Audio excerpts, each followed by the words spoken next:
Hi everyone, welcome to today's live Q&A session with MD Consultants.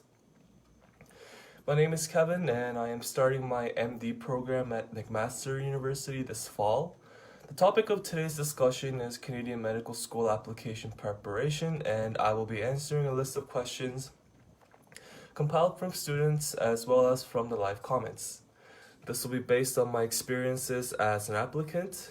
If you have any questions for me during the course of the session, feel free to type them in the comment box below, and I'll try to get to as many of them before our session ends at 8 p.m.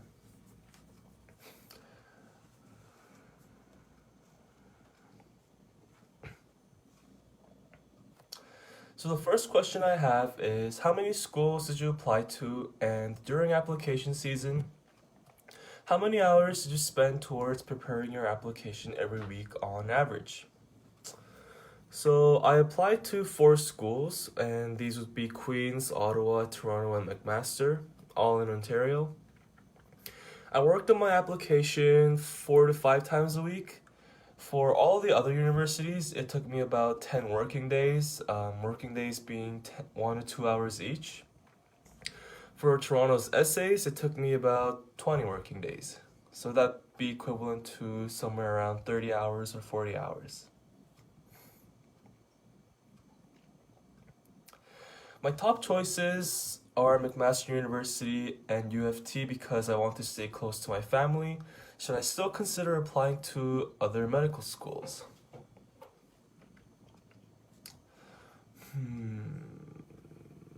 Alright. My top choices were actually the exact same schools for the same reason.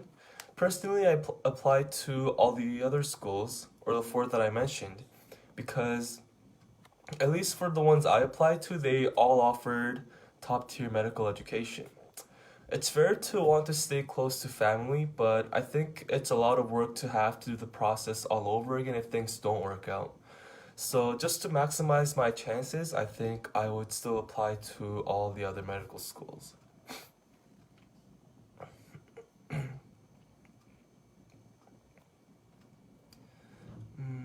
No other questions so far, so I'll continue. Question 3. I'm applying broadly to all Canadian medical schools, and the prospect of having to write multiple supplementary essays is daunting. How did you work this out? So for only OMSAS, most of the work for me was writing essays for U of T. The rest was either covered by the autobiographical sketch, the ABS, or the Casper test. My working process was to get everything done at least 2 weeks before the due date, and this way I could get many people to go over the essays for me. If you have multiple essays due, I would recommend working on one universities at a time, just to keep it fresh in mind what each university looks for. So if you have universities 1, 2, and 3, I would finish 1 first, and then 2, and then 3, instead of working on all of them at the same time.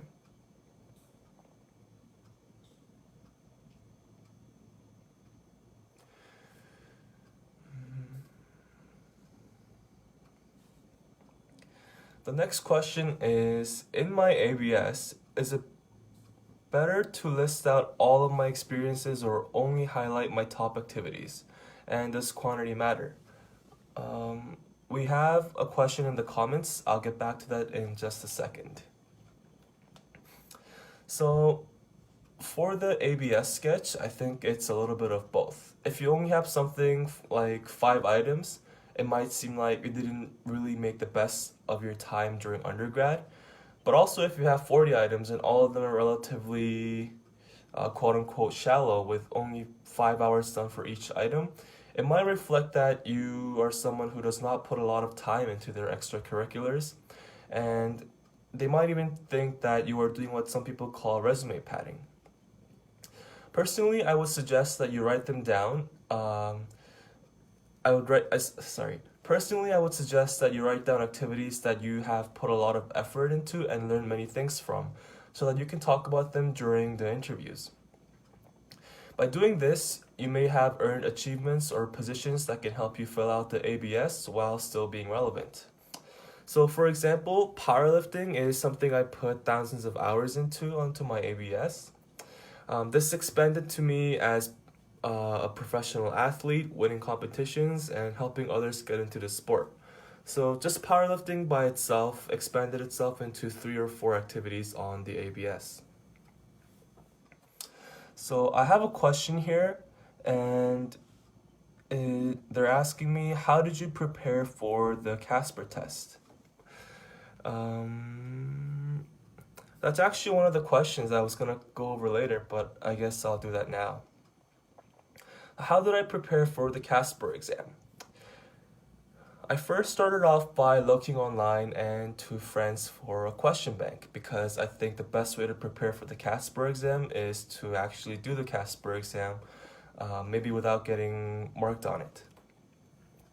So I then answered questions without timing myself, and when I was comfortable with the different types of questions, I started to time myself. At this point, I had friends look over my answers for me and to give me feedback. I also had MD consultants go over me and my friends' answers just to make sure that we were on the right track.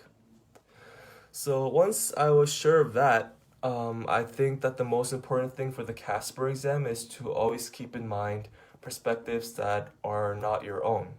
What I mean by this is sometimes the question might ask you to only consider one side, or maybe just list only the disadvantages or the advantages.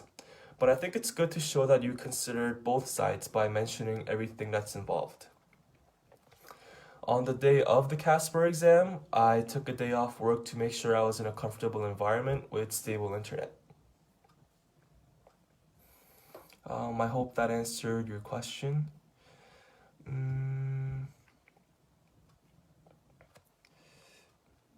Okay. The next question I have here is, in my autobiographical sketch, should I include my summer research experiences under the research category or the employment category? This is a tough question. It is a little bit hard to decide whether certain activities should be listed under research or under employment. Opinion is divided over what to include as research on the ABS or as employment. The OMSAS guideline says that research that has not been submitted or published cannot be included, but some people might think that because they had been involved in a significant research project that's worthy of mentioning, maybe they might have to mention it as research. I would suggest that you tread lightly on what you include as research on your ABS, because stating work that's not published or submitted could risk getting viewed as ignoring instructions. I think you might want to consider listing it under accomplishments instead. But something to keep in mind is that these things, your ABS, is being read over by people and not being scanned by a program or something. So within reason, they might be understanding of what you meant.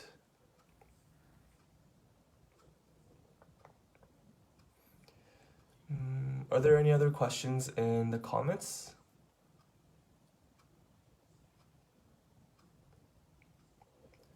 Okay, not so far.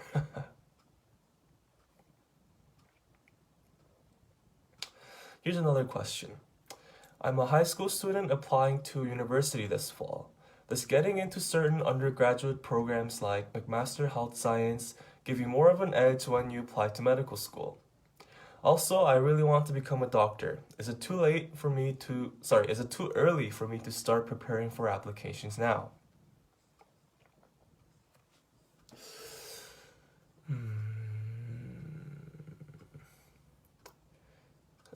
Honestly, I've only been to one university, so I can't guarantee that my answer will be completely representative of every university's. But I did notice that people I thought would do well from looking at them study in high school, at least grade-wise, did well regardless of which university they went.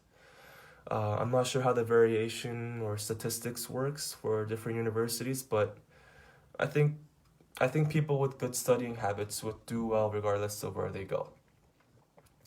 Personally, I was accepted into McMaster Life Sciences, which was my top choice. Hmm, I think it's important to consider how some programs might help you in the application process still. Some factors that affect your application process would be things like, will they give me a broad knowledge on current issues and ethics? Because these things will come up in during your interviews. Will I have time during my studies to participate in extracurriculars or prepare for the MCAT, Casper, or interviews? Personally, I had a fourth year thesis, which gave me a lot of time or more flexibility to prepare for the Casper and the interviews. I know some friends who are in very course load heavy programs that did not have the luxury. And they told me it was very hard to prepare for Casper interviews when they had five midterms coming up on the same week. So that's something to keep in mind. I don't think it's ever too early to prepare for applications. I think something important is to keep in mind that extracurriculars only count after the age of 16, according to OMSAS guidelines at least. Also, it's important that you keep up with these things throughout undergrad because the ABS items, they do look at how long you've been doing it for and how many hours you put into it. But I do think it is good to plan ahead. Um, Maybe some of the things you can think about are what programs offer the courses that I need as prerequisites to apply to medical schools. If you need more help on this, feel free to reach out to me either through Facebook or MD Consultants.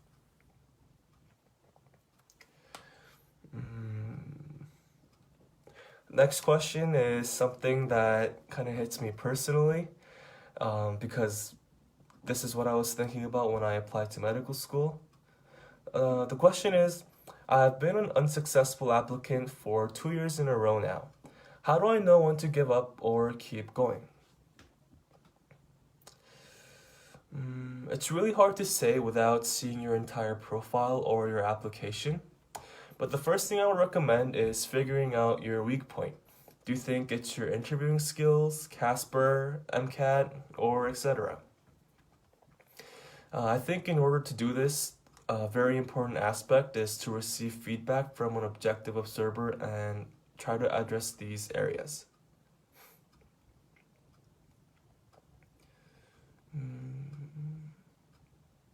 I think it's important to have an objective observer because looking at your own application, because you are the one that wrote it, it might not seem like there are any mistakes or weaknesses.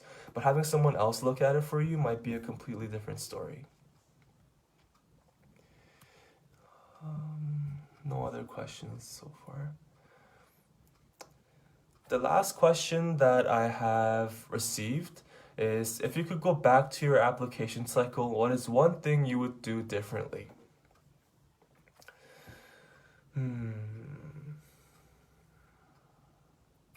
If there's one thing I would do differently, actually, if there's something I regret, it's having what people call senioritis. I felt that since this would be my last year, 1 year won't affect my profile that much, GPA wise and extracurriculars wise. Things did end up fine, but if it didn't end up fine, not putting in my best effort into my last chance at improvement would have been my biggest regret. Yeah.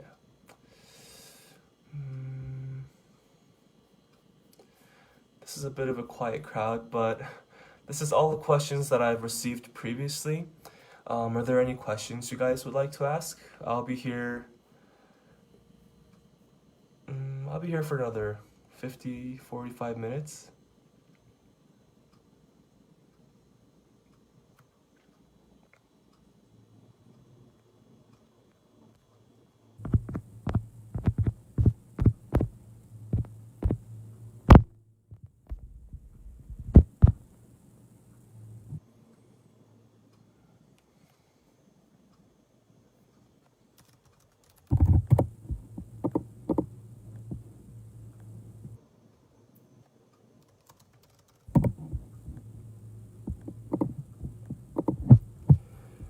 How many hours did I put towards interview prep and how did MD consultants help? Hmm.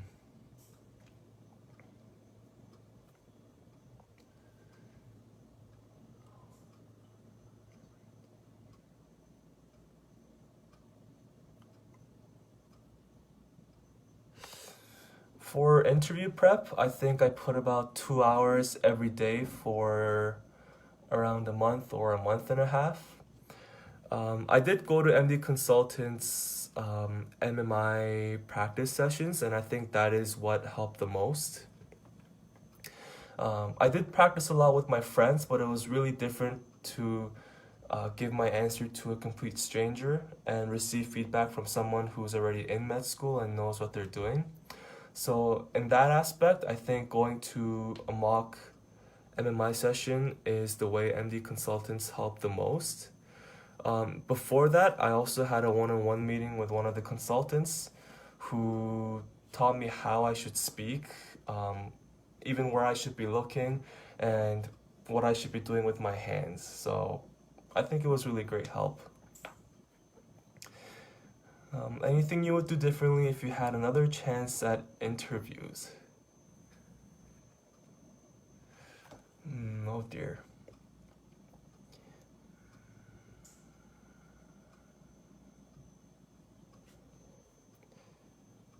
For McMaster, I think things did go fine. But for both Ottawa and McMaster, I was a little bit too excited the night before, and I think I only ended up getting like 4 or 5 hours of sleep for each of them. Um, this really had me confused in the morning. My brain was jumping all over the place from not sleeping enough. It did fix itself when I was put in a nervous situation, but thinking back, I think I would really try to put myself to at least 8 hours of sleep.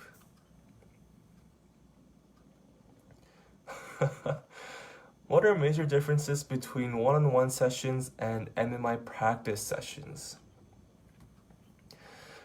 Something I want to put out there is that practice sessions are done with complete strangers, and you might not think it is, but it's really different to practice with strangers as opposed to someone you've seen multiple times. So that's one major difference between one-on-one sessions and MMI sessions. Also, during one-on-one sessions, they do give you kind of personalized feedback for a longer duration of time. And during this time, they would tell you things like what I mentioned before, what you should be doing with your hands, where you should be looking, how you should talk, what you should do when you first walk into an MMI room. Whereas during MMI practice sessions, it's pretty much putting all these things to the test. I think the most important thing, however, is just getting used to talking with complete strangers because a lot of my friends that I thought were really good did not do as well as I thought they would, and they told me it was because they weren't used to talking with complete strangers in an MMI environment.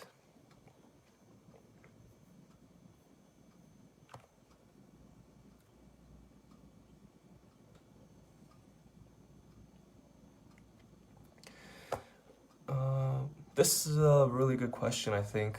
Would you include the hours you spent on an activity before the age 16, even if you still continue the activity today? If you can't, how would you indicate that you have started the activity earlier than 16?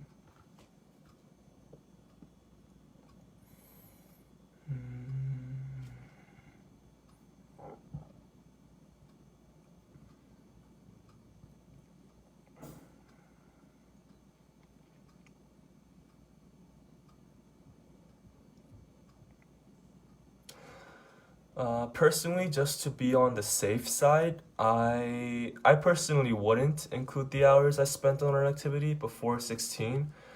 Just because if you have more hours than there has been time available after you were 16, that would seem not right because there's too many hours put into an activity based on how old you are. But I do think you are still able to input dates before the age of 16 as long as you continued it afterwards. So what you can do is put the dates before and after, but just have the hours so that the activity only accounts for hours after the age of 16.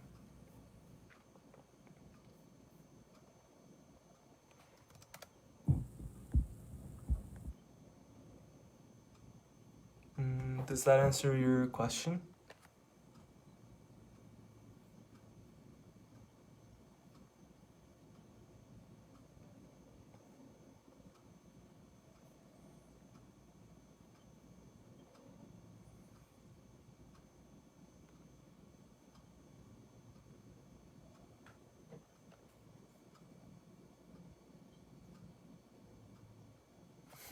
No problem.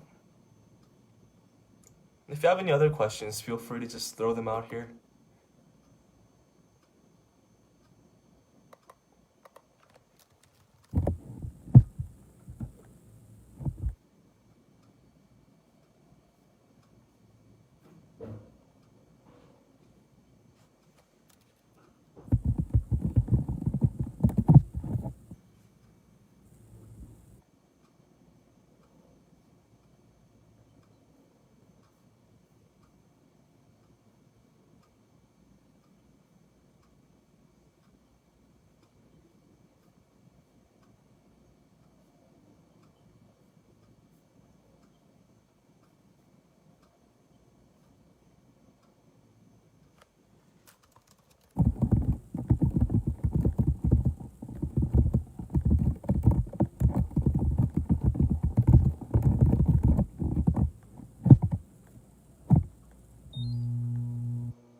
Another question, what major extracurricular activities did you find yourself referring to during interviews?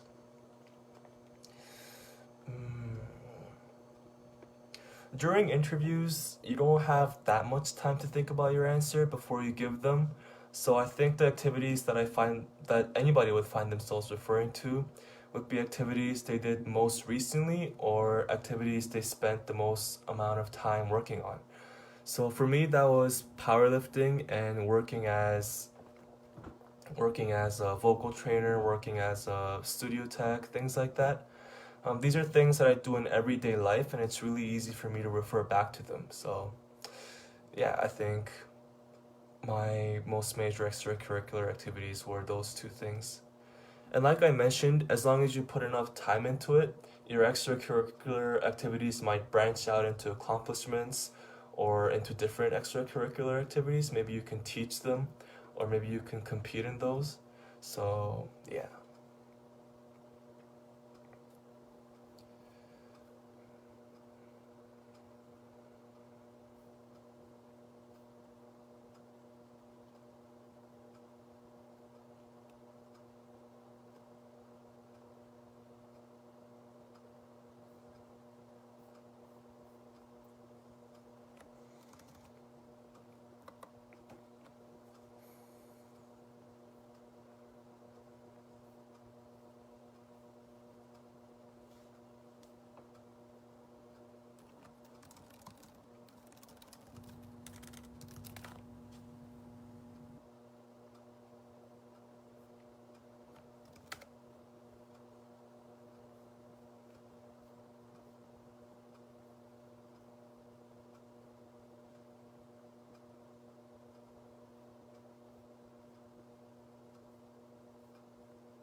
Does anybody have any additional questions or anything they'd like me to go over again?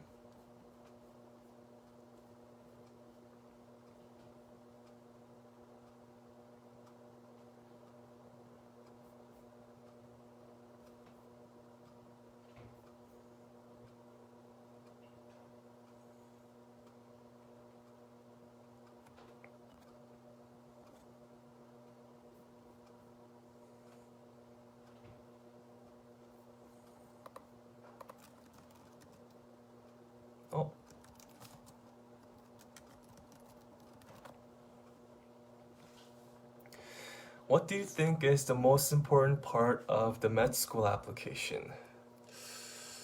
Mm,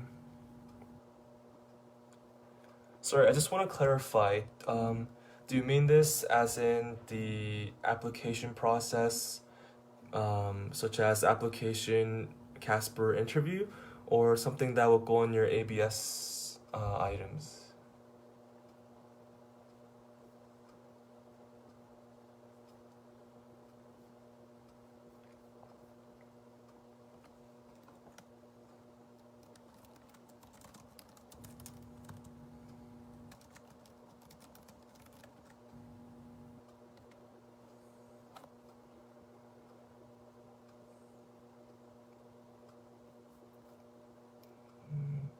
I could just answer it in both cases, I guess.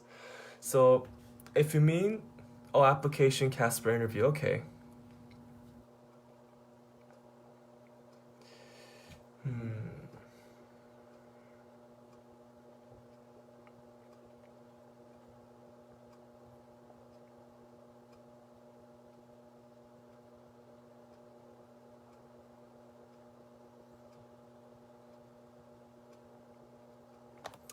So for McMaster Medical School, I think the most important thing is the Casper, whereas for all the other medical school, I would think it's the interview. So for McMaster, the formulation of uh, GPA, MCAT, and Casper before receiving an interview is one third weight to each of MCAT, GPA, and Casper. Whereas your MCAT and your GPA are pretty much set in stone now, the Casper is the one thing you can improve on in order to get an interview. So just only for McMaster, I think the Casper is very important because like I said, everything else are things you can't change. But for other medical schools, I think it's the interview that is the most important because for the rest of the application, you could ask your friend to review it for you or receive help elsewhere. But for the interview, you are on your own once you step past that door. So I think preparing for the interview is the most important thing when you are preparing for a med school application that is not McMaster University.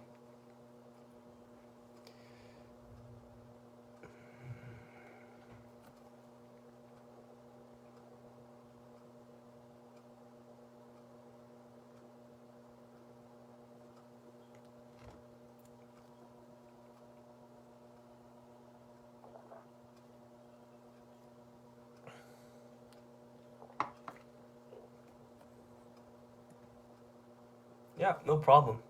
If you want me to clarify anything or ask more questions, feel free to go ahead and do that. I'll be here until 8.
Just for people that just came in,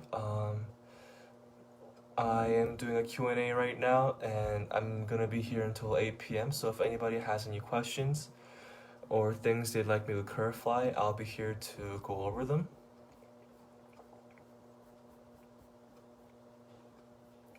And this would be for Canadian Medical School application process.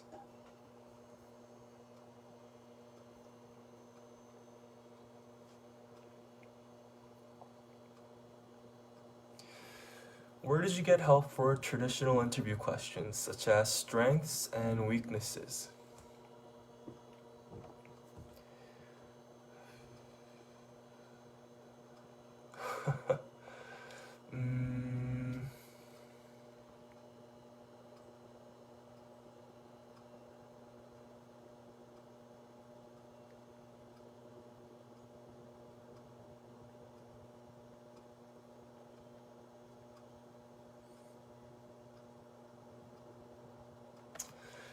For traditional interview questions, I was told by some friends who are at UFT in Ottawa that the most important thing to do is look at your ABS items. Sorry, that'd be the autobiographical sketch. Look at your ABS items. Look at the biggest item you have on there with maybe the most amount of time put into it, or something you've been doing for the longest amount of time. And you would try to match each of these activities to one or more of the CAN meds. The CAN meds are traits that medical schools, or UFT in particular, look for in their applicants. So for a question such as strengths and weaknesses, you would want to mention that you are either a really strong candidate in terms of one of the CAN meds, or you have previously had a weakness in one of the CAN meds but have been working on improving these qualities. Just to clarify, CAN meds are traits that people look for in a fully trained doctor. So you just want to show that you have been working towards getting these traits. And that's what UFT looks for the most in your essays and even during your interviews. How did I choose which schools to apply to? For me, it was more of a distance question. I did say that if you want to stay close to family, you might want to still apply to every medical schools available, just because you want to maximize your chances of getting into medicine. But personally, I only applied to medical schools in Ontario because I thought that it would be very hard to apply out of province, just because some medical schools give preference to in-province students. So to me, I thought that if I can't get in Ontario, which is where my home province is, I would not have a very good chance elsewhere either. So my thought process was I would apply to schools in Ontario that I have a chance to get into. And if that didn't work out, I was planning on maybe doing a master's here or maybe another graduate degree. So my choices were pretty much limited to Ontario. I applied to all the schools in Ontario that I could, except Western, because Western has very high cutoff for the MCAT.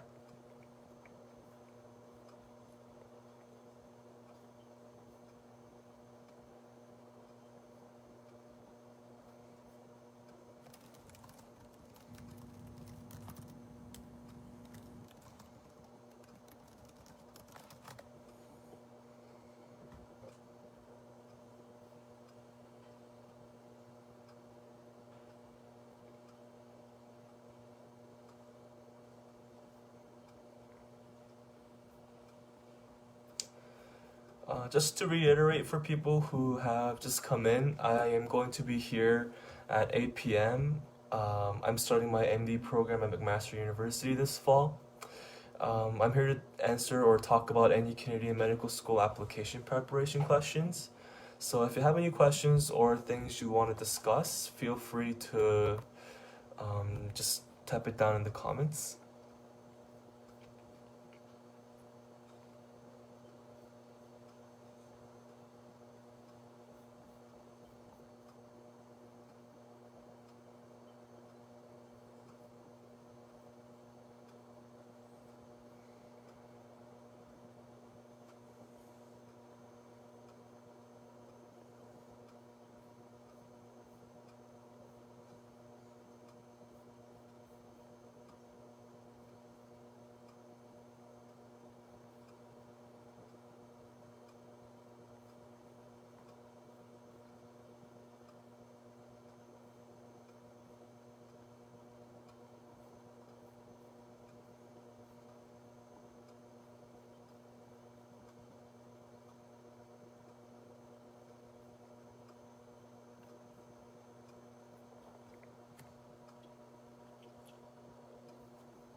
How did you...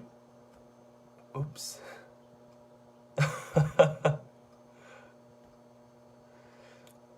So I guess the point of this question is asking me what MD consultants can do for you that your friends in medical school and pre-med can't do for you.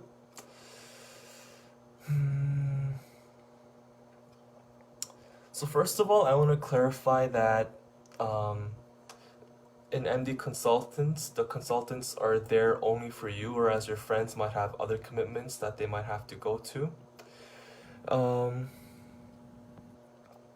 I think the biggest difference between MD consultants and your friends would be that they're your friends. So if you're doing something like preparing for an interview, it's really different when you're actually in an interview environment, talking to a complete stranger, knocking on the door before going in, and shaking their hand once you're in, things like that. It's really different when you're doing that with your friends versus consultants that you've never seen before.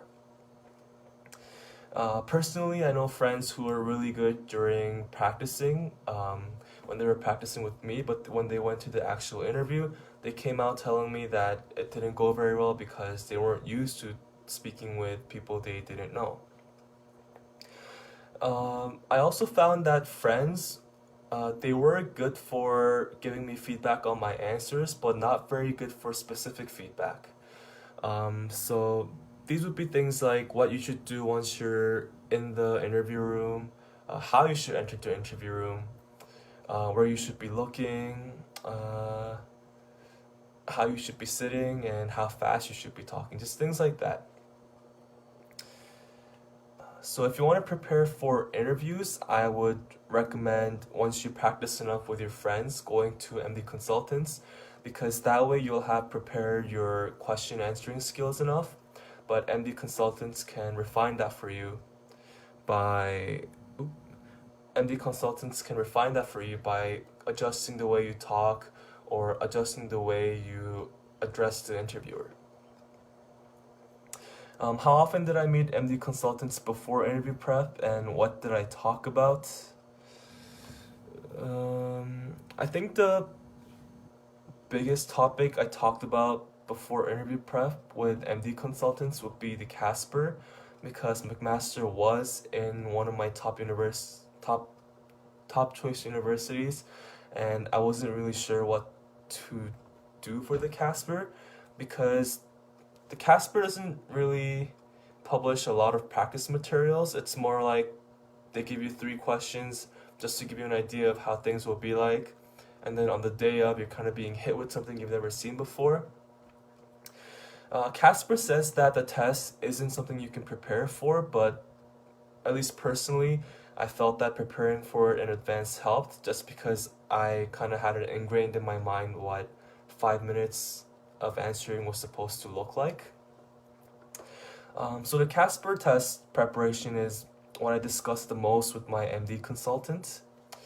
What did I talk about for the Casper test? Mostly it was micro running. Mostly it was just me answering questions and sending it to the consultant to have them give me feedback. And a lot of it was also them telling me how the test would be structured on the day of. Is it better to have multiple consultants before and or during interview prep?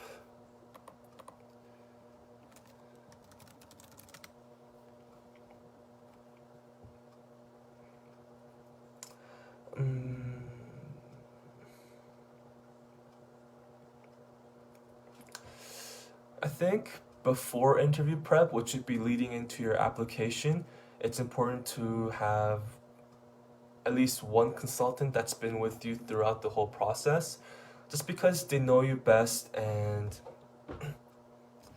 oh dear. Just because they know you best and have been with you throughout the whole process, you'll be more comfortable with them and they'll know more about you so they can help you write your essays and things like that. But during the interview prep, like I said before, it's really important to practice with people you don't know because the environment is really different. So before the interview, I would suggest you practice with at least one fixed consultant. But after or during the interview preparation, I would recommend that you practice with multiple different consultants just to get a feel for how you should be, just to get a feel for how the environment will be when you're in your actual interview.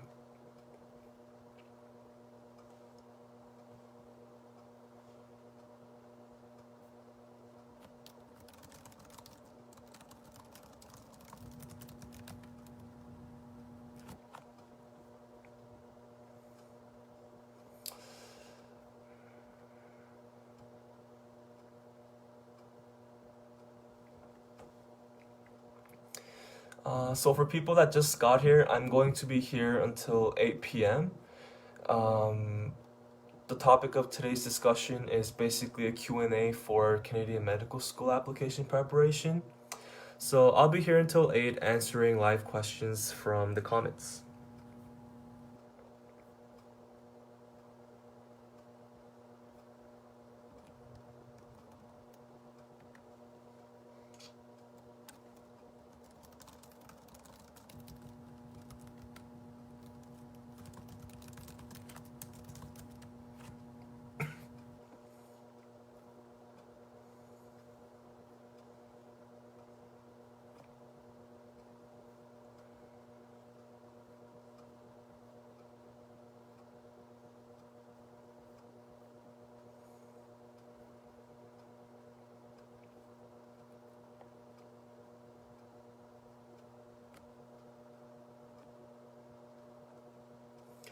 Do you think MD Consultants Prep was crucial in your success this year, or would you have gotten in without it anyways? Mm, Among the many things that MD Consultants offer, I think the most important thing was the MMI prep.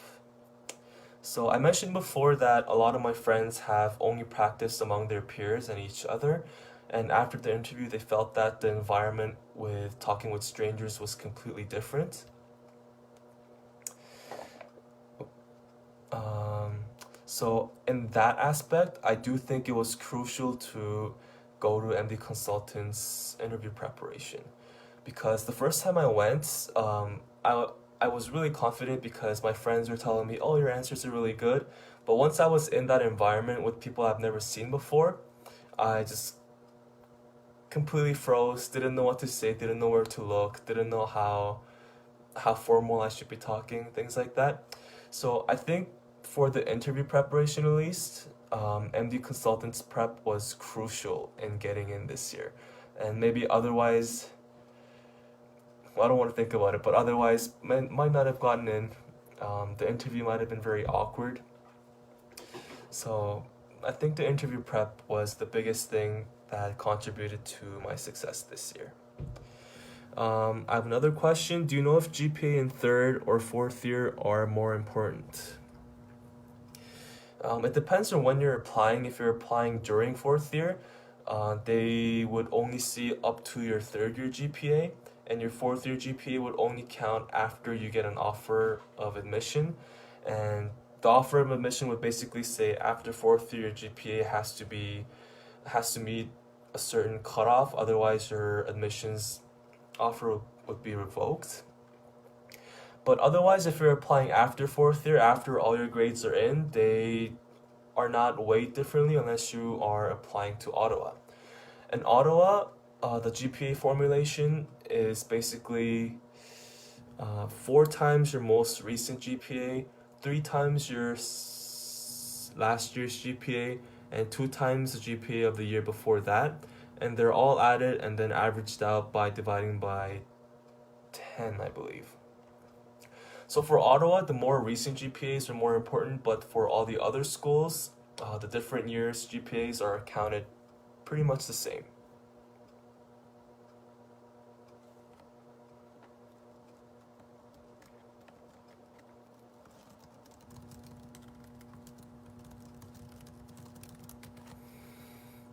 I hope I am answering your questions, by the way, because if I'm not, you guys can always give me a comment, tell me maybe I'm addressing the wrong thing. But for people who just got here, again, I'm going to be here until 8 p.m. Today's topic is a Q&A for Canadian medical school application preparation, and I'll be answering questions from the live comments. You could scroll back to earlier in the video where I answered a list of compiled questions from students if you want. But otherwise, I'll be here until 8 answering questions in the comments. How early did you start getting help from MD consultants? Thank you. I think I personally started around second year. Basically, if you get help from MD consultants that early, it's basically they assign a consultant to you to assist with various processes, and these would be things like getting a research position, or you could ask your consultant what courses are maybe easier or required for med school, because they try to match you up with someone who graduated from your university. They might tell you things like which prof is good to get reference letters from, or which extracurriculars are good to get from which clubs, and things like that. So I think the earlier you start, the better.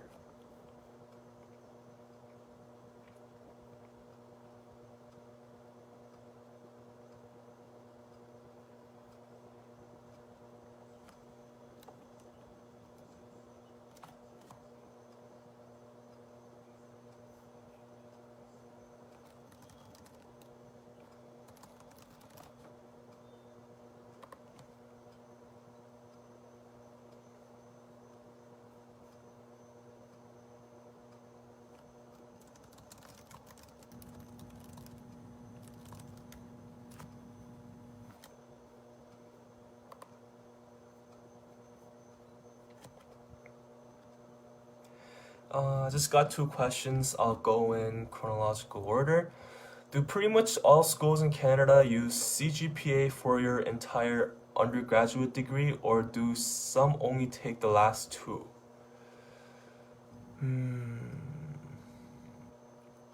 It really depends on which university you're applying to.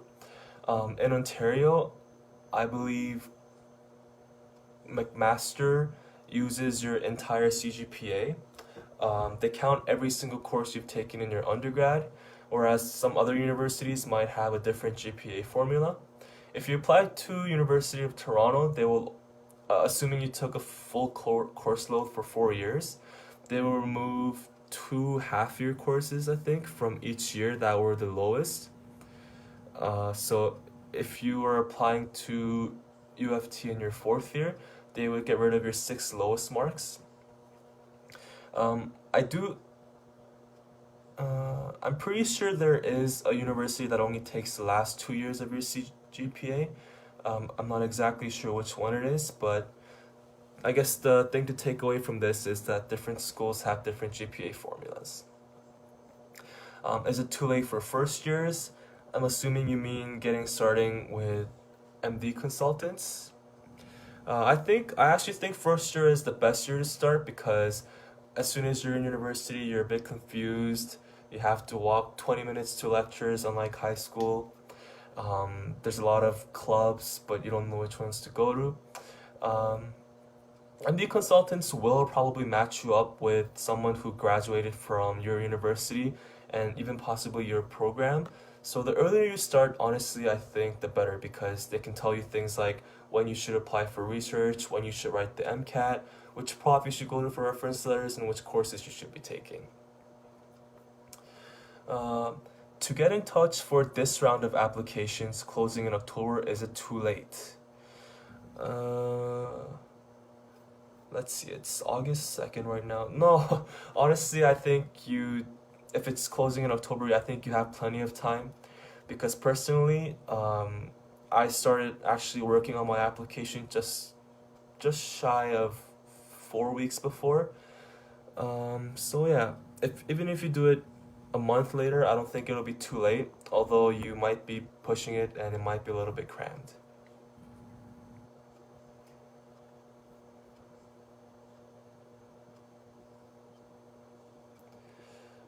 If you need help with Casper, however, I think the Casper was sometime after the applications were closed, so for that you have even more time.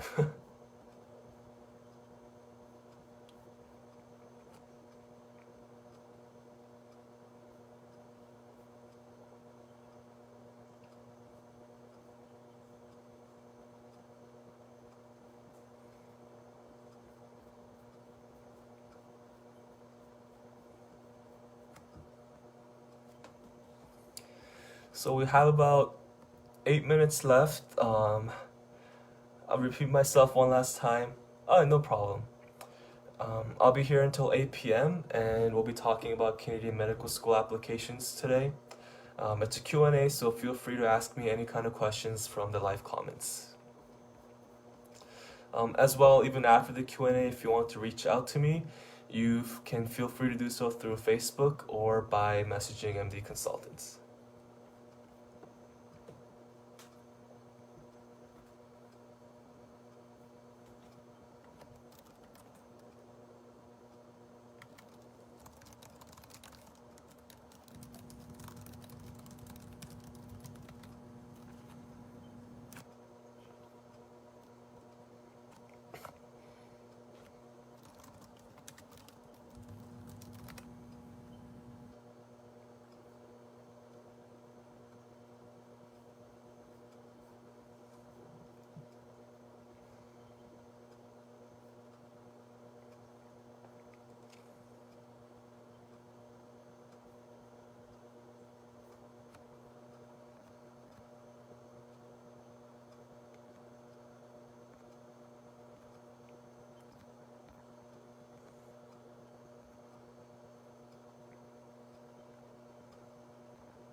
For the consultant that walked you through since second year, was it someone you picked from a list of people? How did that work? So depending on what you want help with, they have a different list of consultants at MD Consultants. So for example, if you wanted help with finding a research position, they would find you someone who's been doing a lot of research in undergrad and possibly even in medical school. So how this works is you email MD Consultants with what you need help and what university/program you're in, and they'll try to match you with someone who specializes in that area kind of. And also they'll match you with someone who is possibly from your undergraduate program, and someone who's at least graduated from university that you go to. So as long as you give them enough information, they'll try to match them to you as well as possible.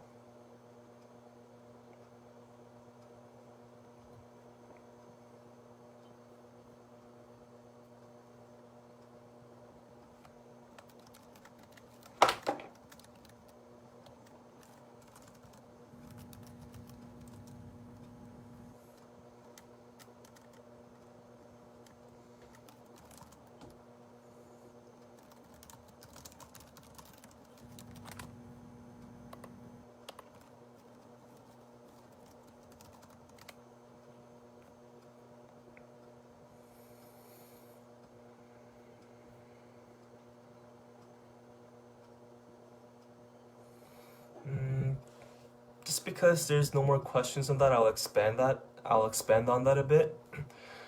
For research positions, writing a cover letter and putting together a resume might be a little bit hard if it's your first time doing so.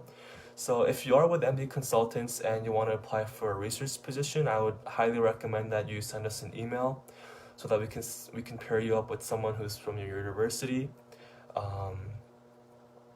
Just because someone who's graduated recently from the same university as you would know which positions are open or which labs are still looking for someone or still hiring.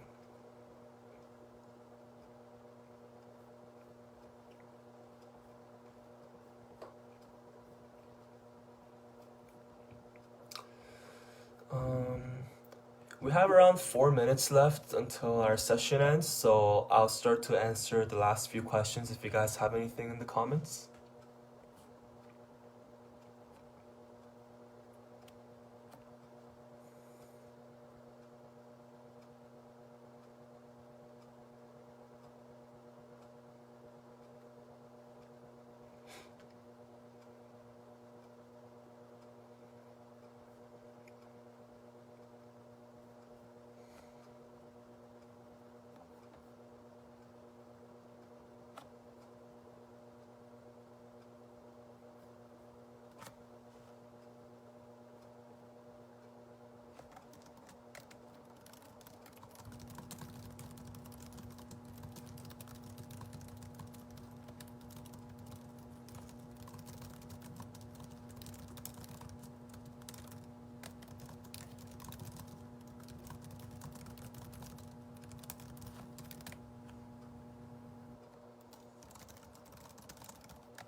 Was a research experience really important for med interviews? And what type of research is more helpful?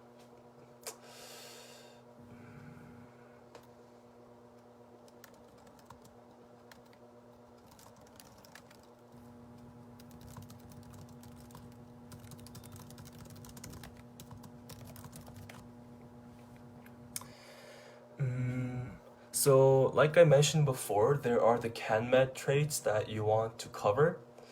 Research is really important in this aspect because there aren't exactly a lot of things that you can do to cover scholar, which is one of the CanMed traits. So to do this, I think a lot of people go for reach out for research experience. As for what kind of research is more helpful, I'm not sure if one is better than the other, but I do know that the more publications you have, the more you have to put on your ABS items as being an accomplishment, as well as being a scholar. So maybe something you're very interested in and willing to work hard on in order to maybe advance the field as much as possible. Um, yeah, so overall, I think it is very important for getting a med interview, and I think any type of research is fine as long as you're interested in it and want to work for it.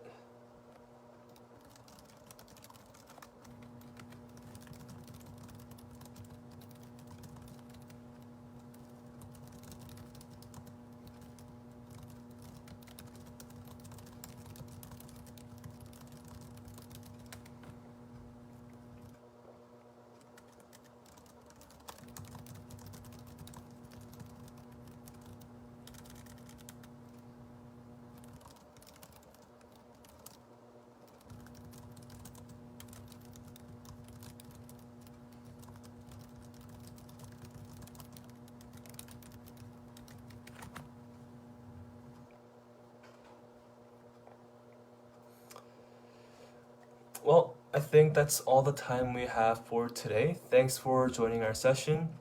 If you have any additional questions for me or on the Canadian Medical School application process in general, feel free to email us at info@mdconsultants.ca, or you can also send us a message over Facebook. Actually, in particular, if you have questions regarding optimizing your OMSAS application, preparing for the Casper or interviews, you can book a one-on-one appointment with consultants. I'm one of them to discuss your individual profile or check out some of the application tip blog posts on the MD Consultants website. If you found today's session helpful, let us know so we can keep on doing things like this. And thank you everyone again for your time.